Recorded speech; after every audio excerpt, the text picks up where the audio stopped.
Sektori veterinaris pranë bashkisë Gjirokastër ka intensifikuar kontrollet për produktet ushqimore që tregëtohen në ambientet përreth shkollave. Inspektimet janë fokusuar në dyqanet dhe kioskat pranë institucioneve arsimore, me qëllim garantimin e sigurisë ushqimore për nxënësit. Ne kemi dalë disa herë kontroll në për tregtarët ambulant që tregtojnë produktet e tyre të shkollat. Edhe kemi konstatuar që shiten disa produkte të lëngshme që mund të rrezikojnë shëndetin e fëmijëve. I kemi këshilluar zonjat që shesin atje që të mos i tregtojnë më, kemi shtruar prap kontrolle dhe nuk janë tregtuar me ato produkte. Kontrollet kanë përfshirë verifikimin e kushteve të ruajtjes së produkteve, datat e skadencës, etiketimin si dhe dokumentacionin përkatës të tregëtimit. Për çdo shkelje të konstatuar janë marrë masat administrative të parashikuara me ligj.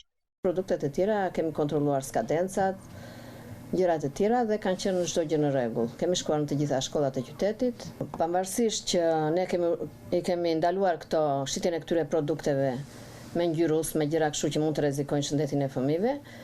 Ne përsëri pothuajse çdo javë kemi kontrolluar këta tregtarët ambulant që të mos i tregtojnë më këto produkte.